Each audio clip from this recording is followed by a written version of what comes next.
Infinity War is a bit of an odd animal to try and like talk about in a simple review format. It's not really because like it's complex or anything, but just because it's not really an entire movie. It's more of an event. This is a movie that they've been building up since like 2012, and it's a fantastic payoff of 6 years of proper build-up and development. Take notes, you fucking hacks. The movie focuses on Thanos' arrival on Earth in his search for the Infinity Stones, and the Avengers, who are torn apart after the events in Civil War, but not really because the ending was a huge cop-out, who now have to band together and stop him before he unleashes the apocalypse, basically. The film focuses on this quest that these three teams of superheroes go through, and you'd think that the movie would feel like a bit cramped or unfocused, but much to my surprise, it was actually able to juggle these plot threads pretty well and at a pretty reasonable pace.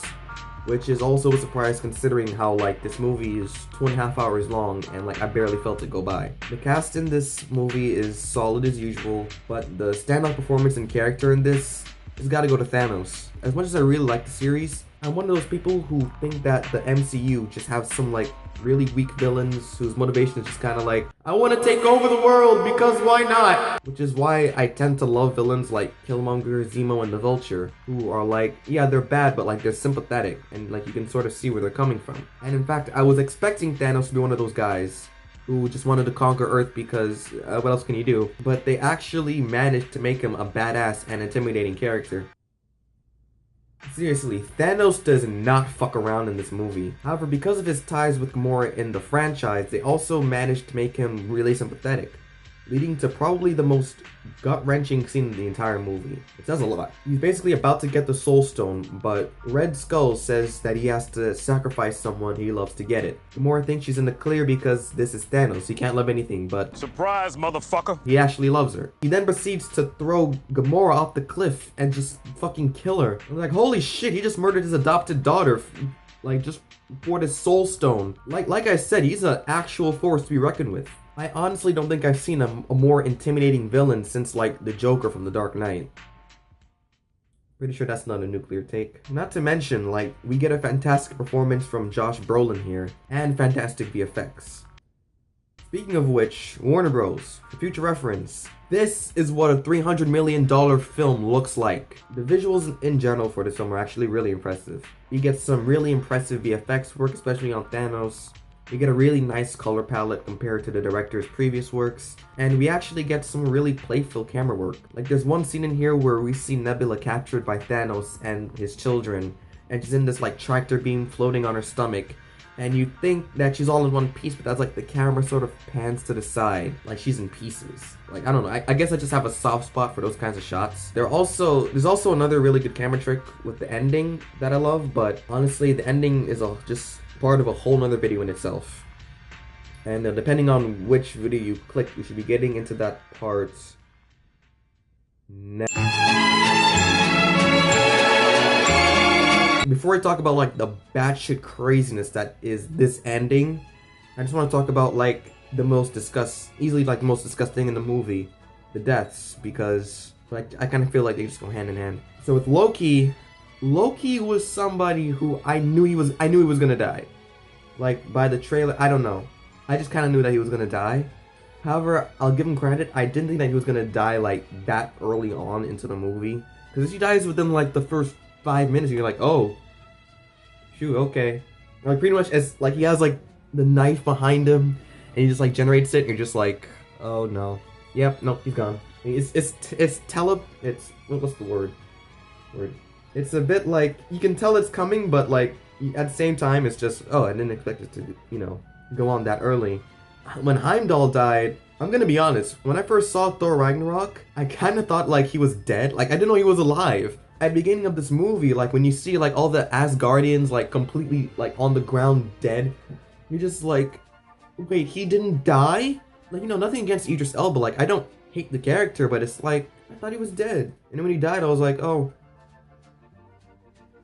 that sucks. Like, Gamora's death, on the other hand, completely, like, blindsided me. It was like, I don't know, there was something really uneasy about her death. Like, with all the other guys it was sad, but with her, like, there was just something uneasy, because, like, they just, I don't know, it's like, with Heimdall, he was stabbed through the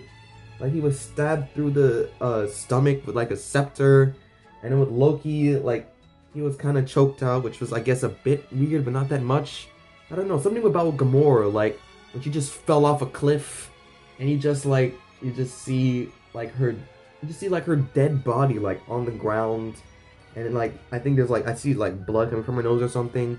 Like, it's really bloody, and just, like, holy shit, like, I don't know, it made me feel, like, really uncomfortable in my seat. I'm just like,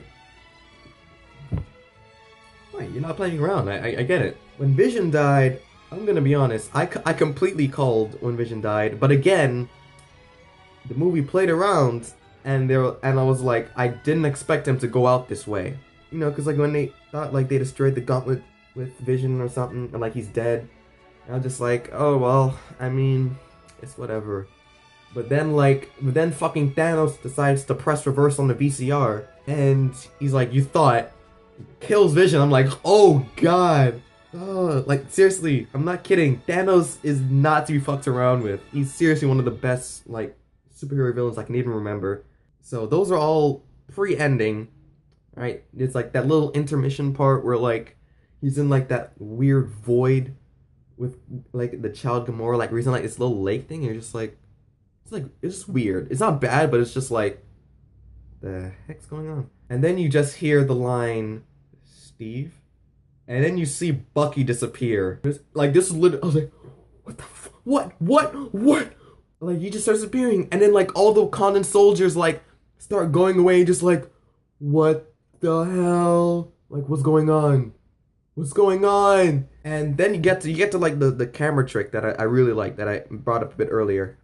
It pans to M'Baku, and you just see me just like, no, don't you dare, don't you dare. And then it I think cuts like another scene, and you're just like, oh, okay, like you're just like, okay. Phew. Then you get to Black Panther disappearing, and you're just like this is no place to die.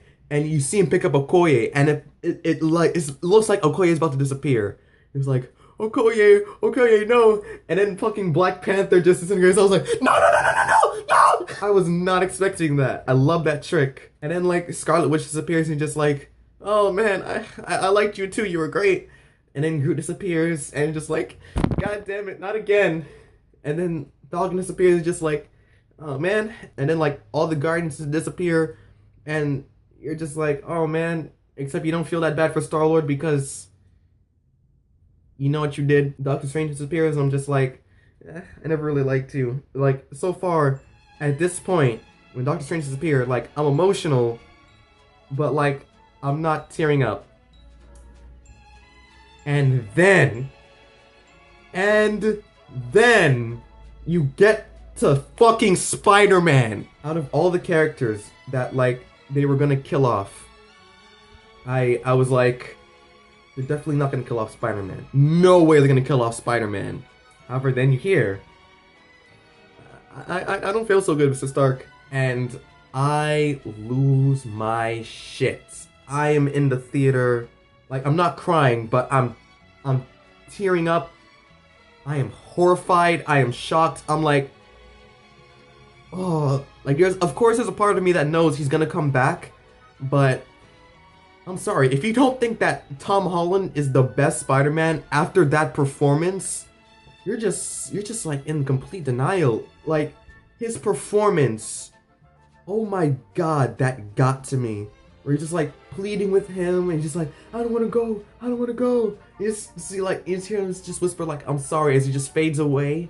That broke me on the inside. Like when the credits finally popped up, nobody was like, barely anybody was clapping. Like, you had like a few scattered claps, but other than that, nothing. The theater was completely silent, and then I'm sitting there like this. I saw it with my friend Keshin. He's a huge Spider-Man fan. He was actually an extra in Homecoming, and he's like a huge Spider-Man and MCU fan, and he was already crying when like Iron Man got stabbed.